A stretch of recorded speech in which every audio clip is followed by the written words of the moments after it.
Alright, good morning guys. I am back in LA and today's video is going to be really cool because it's an Autocon prep for my car. Now keep in mind, I actually am going to 2 events for Autocon. This coming Saturday is going to be Formula D Autocon event. So this is going to be in Long Beach. Staging is going to be really early, so I'm going to probably stage with DK if I can and just see if we can all stage together, honestly. But today's video is going to be installing one of these.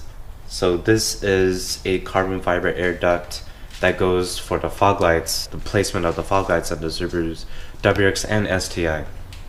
Now, the thing is, if you're like me who has a front mount intercooler, then you guys probably have encountered that there is some fitment issues with the intercooler piping interfering with the actual air duct tubing part of these carbon fiber air ducts. So as you can tell, mine's pretty cut. Like, I cut off the tubing, and what you use is, I just used a electric cutoff wheel and just cut off the actual duct tubing part, because that's what was interfering with the intercooler piping of the car. So yeah, it's not as functional anymore because I cut off the tubing. So if you guys really wanted, you still could attach a tube to this, just it won't really be as protruding, like the tube won't be as long anymore, but you still could attach a tube to this and then, I don't know, hook it up to your brakes or hook it up to your intake or whatever. But for me, honestly, this is just for looks. This is just to replace the fog light covers that I have that honestly don't look so good right now. So that's just an update for you guys. Keep in mind, again, I will be in Autocon Long Beach this Saturday, so I will see you guys there, and as well as the downtown LA one on April 29th. Now that to me is really big, just because, like I said, it's in a convention center, and that's really was the whole purpose for this car, is to get into that show. But still, I'll see you guys in Long Beach. It's gonna be really fun. But let's go ahead and install this thing. One thing I do want to mention is I finally got these red tab overlays for my 57DRs, and if you guys saw in the last video with the 370Z, my friend got the ones for his wheels but blue. So like I said in that video, I was gonna get them in red, and I think they look really good. Matches obviously with all the other red on this car, the airflow banner, but it looks good in my opinion. Now I know that it looks like with the red tabs, it's sort of like replicating the whole T37 red tabs with the Volk Racing on it, but I decided just to leave this blank for now, just because I didn't really want to put I didn't want to put like rays on it, just because I didn't want it to look like it's fake or it's reps or anything. So I just kept it plain and simple red. I think it looks good still. And if you're asking why I didn't put KooZairy on it, just because I feel like my car already has so much KooZairy on it. Like, it's literally on the tires, it's literally on the window, literally everywhere else on the car. So I didn't want to like kind of overdo it by putting too much KooZairy on it. So I think it looks good. It'll look good for shows and stuff. Now for the first step to install this, pretty much you take off the bumper. For my case, it's super easy. I just need to take these tabs off, these 4 tabs, and literally the bumper comes off, just because I don't have a fender liner or any sort of other screws that are attaching the bumper, which is bad, I know, but it's really easy in this case. So that's all I have to do, and I can take this bumper off.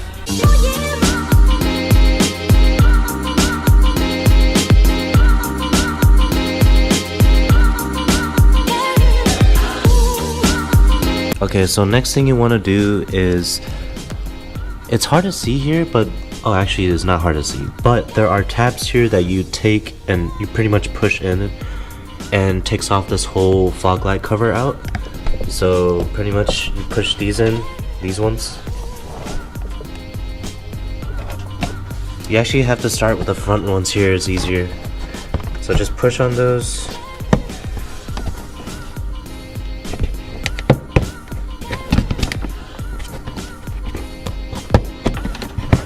And literally like the whole cover comes out. And then you just pretty much pull it out.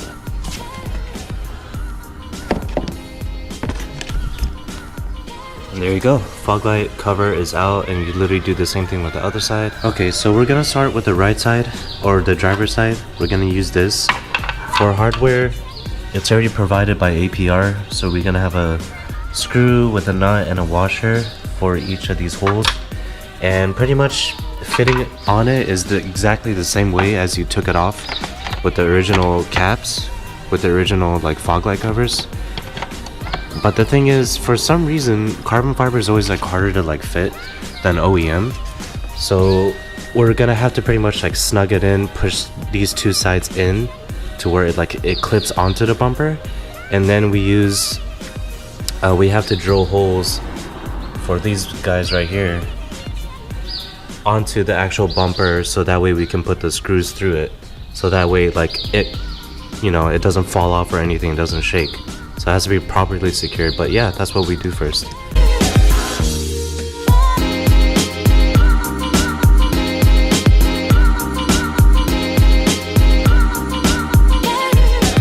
Alright, so I just made holes for these as you guys just saw, and all I need to do is just stick hardware through it and then secure it and make sure this stays, and this side's good to go.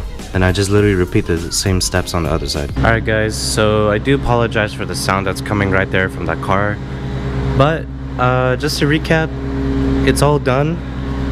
And what you pretty much had to do for hardware wise, you had to use a torque screw to put it in, to screw it in, and then from the other side it's a washer and a nut that you just secure it tight. Now the reason why that they have to use these is because if you didn't have these hardware, this thing would pretty much like would not click in. It would not click in like how the OEM fog light covers would do. So they have to use these in order to compensate and make sure that it stays like tight on the car. Now if you guys see in terms of fitment wise, there's a bit of a, not really a gap, but like this part of the carbon fiber cover sort of like sticks out from the bumper. It is normal. It does look weird, but it is normal, and that's because of the whole fitment thing with this cover itself to the bumper. Now that is why, like I said earlier, that you guys have to use the hardware in order to secure this in place. But besides that, honestly, I couldn't care less. It looks really good. Same thing with the other side. Let me show you guys. It looks really nice in my opinion with the whole canards. It flows really well, looks really aggressive. And like the same thing on this side, there is a bit of a gap. It does sort of suck, but it's whatever. Like I honestly don't care as much about it, but I'm just glad that they provided hardware, so you know it's nice and tight on the car, it doesn't fall off while driving. But overall it looks beautiful. The tubing, it's gone, but you know that's what I have to do in order to fit these with the front mount intercooler. But if you guys, actually you probably can see, so that's my intercooler piping right there. And if this were to continue on, like if this tubing were to continue on all the way through, it would hit this, it would interfere with the intercooler piping. So that's just something you guys have to do. Like I said, you can just use a electric cutoff wheel to cut that part off. No, it will not crack the clear coat on the carbon fiber. It's totally safe. Just make sure you just do it slow and proper so everything cuts really smoothly. But yeah guys, it looks really good, it looks really clean. Alright guys, well that's pretty much it for the installation video. That is pretty much all the updates for the car for now, for both shows on Long Beach and downtown LA Autocon. Sadly I wasn't able to get to what I wanted to do on the car, which was like sort of a major thing, but due to timing and stuff, it'll be done after Autocon LA. So definitely I will try to get it done for WeFest San Jose 2018. That will be, I believe, in July. So that'll be really cool. I'm really looking forward for that part to be done on the car so you guys can see it. But besides that, I'm really excited for these shows. I'm really excited to see you guys and showcase my car there, and for you guys to see the build in general. But loading time is going to be ridiculously crazy for Long Beach. It's going to be 5:30 in the morning. So pretty much 12-16 hours on the show. It's going to be ridiculous. But it'll be worth it. It'll be fun just to, you know, go around, see different cars and stuff. But that's pretty much it guys. I will catch you guys later. The next vlog will be in Long Beach, and I'll keep you guys updated as always. See ya.